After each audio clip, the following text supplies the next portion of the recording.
I'm joined by RNC Chairman Reince Priebus. Mr. Chairman, first, congratulations, because as many people know, Trump doesn't win without the RNC. Well, we don't win without a great candidate like President-elect Donald Trump. So you need both things. You need a great candidate, a historical candidate, someone who's energized the country. Even a lot of Democrats came out and voted for him as well. So that's always the first ingredient, is a great candidate, and we had one, and what he did was historic. So he obviously ran hard against Washington. Today, though, and said how rigged it is. Today, Washington embraced him.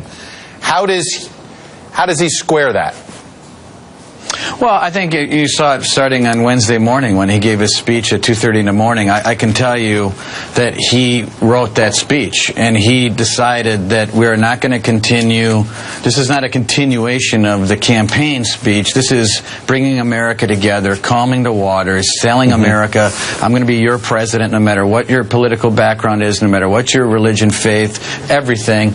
I am going to be your president. I thought it was an important message. You saw him today. You played a lot of clips. It was a great day, and it was President-elect Trump, and that's what people saw. And so he gets that. He wants to do the things that he's talked about. He wants to make all Americans proud, not just Republicans, but everybody. And I know that. And that's what his heart's desire is, to do a great job and be a great president. You saw the pictures last night. A lot of protests in a lot of cities in America. Do you believe he should at least make an attempt to address it a little bit, and try to do what you're trying to say here, which is he wants to present a message of unity, at least at the start of this administration? Do you think there's something he can say or do to try to calm the waters? Well, Chuck, I thought his speech was perfectly on message and tonally fantastic. And his meeting today, I mean, it was a 15-minute meeting. It went 90 minutes. That should tell America something about President-elect Trump, that and they genuinely had a good meeting, and you could see what was going on today. Those are the kinds of things that I think give Americans real confidence. I thought Secretary Clinton conceding in a speech yesterday was important. So I think everyone gets it. I mean, it's time to move on, get going on real things that matter in this country. You know, and I know that's where Donald Trump is. Do you think he should, as a way to underline that point, or put an exclamation on it, say, you know what, there isn't going to be mass deportations, or there isn't going to be a Muslim ban per se. Some of this was heated rhetoric. Do you think it's necessary for him to say that as president-elect now? But Chuck, and I know what you're saying, and he just gave a speech at Wednesday morning. It's Thursday now. He'd had the meetings all day with the president. I know you get that, but he's already said those things in the campaign. He's already said, I mean, this is now going on since June, that he has said that there is no ban on Muslims in America. This is a matter of restricting immigration from places that harbor terrorism, number one.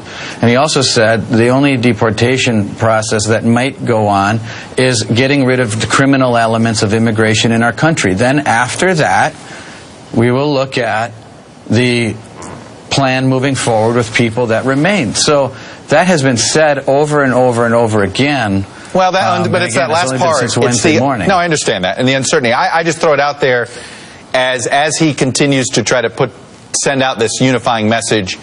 Do you see that as, do you see him taking more steps? Maybe it's not exactly the way I described, but more steps like that sort of at least give the appearance of a bridge or an olive branch. Yeah, and I'm not sure. I mean, I'm not the spokesperson for him, but I think I understand where his head's at. Are you? And I don't know, Chuck. That's not something that we're talking about. I know people don't believe those things but we're just not talking about those sorts of plans right now. It's been a day, basically, and this is a slow-moving process. Yeah. Let me ask, if asked to serve in a Trump administration, do you want to do that? I have to wait. I mean, obviously, I'd be honored to continue to help him in any way that I can. But right now, I'm the chairman of the RNC. Love the job. We delivered, and it was a great feeling. Do you, obviously, the RNC turnout, what you guys showed, I thought what was interesting, and I've had this conversation, I think, with some of your folks offline as well, is while you hit all your targets, perhaps the surprising thing was Clinton underperforming. Is that how you read this election?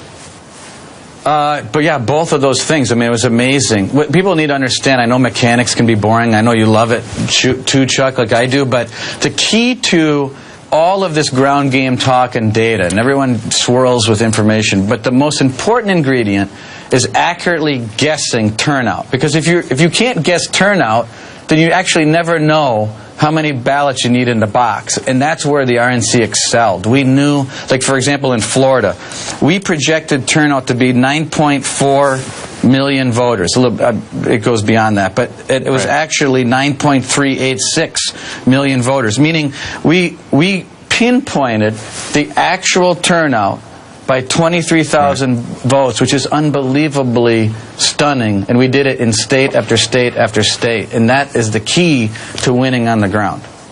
Let me ask you about a couple of other pieces of things in the news today. One is a Washington Post report from Russia that said we had contact with the Trump campaign. This is Deputy Foreign Minister Sergei Rybkov, who says this: obviously, we know most of the people from his entourage. Quite a few have been staying in touch with Russian representatives. During the campaign, the Trump campaign had denied any links, any formal back and forth with members of the Russian government. What's the truth here? I think it sounds like, I think it's preposterous. You think the Russians are making it up? You think they're just trolling? Whoever is writing that. Well, this is a quote. I read you a quote from the Russian Deputy Foreign Minister. Right. Well, then either the person is not telling the truth and is spinning some sort of PR message that's totally bogus, or the writer themselves is lying, which I don't suggest that. So it must be the former. The former. So it's ridiculous. I've never heard of anything like that. It's insanity. And finally, I want to ask you about Donald Trump's business dealings, and obviously his business. There is no conflict of interest law that impacts the president or the vice president, but there is a conflict of interest law for every member of the executive branch. Congress passed that law.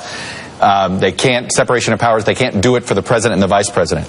Will a President Trump abide by the same conflict of interest rules that govern executive branch staffers? I mean, I would imagine so, but it's not something I'm involved with, Chuck. I mean, and I know this is an important question, but it's just not something I'm dealing with. It's not something that I'm involved with.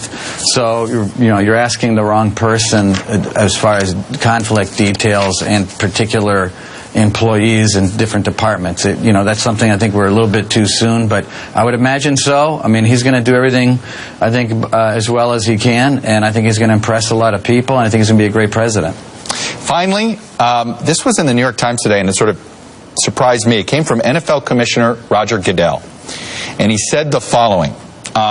He said the election of Donald Trump makes his job harder on the issue of domestic violence. He says this: I have twin daughters and a wife, so I have to explain that to them. So yes, on that front, does it make it harder publicly? Listen, I think our country has to have more respect for one another, and we have to unite. What do you say? Obviously, the NFL has been dealing with its own image problems when it comes with women and domestic abuse and all of that. If that's the commissioner of the NFL responding to President-elect Trump's, to Donald Trump's election, do you have a comment?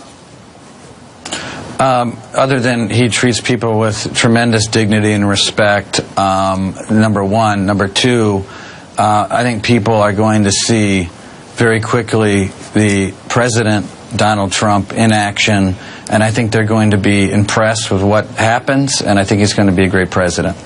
You know, it was interesting today watching him with President Obama. It looked to me as if the weight of the job was starting to that he was starting to realize the weight of the job. Do you get that sense? I think he always understood the weight of the job. I mean, he's taken on mountain after mountain. Now, this is a huge job. This is a massive responsibility. I think he totally gets it.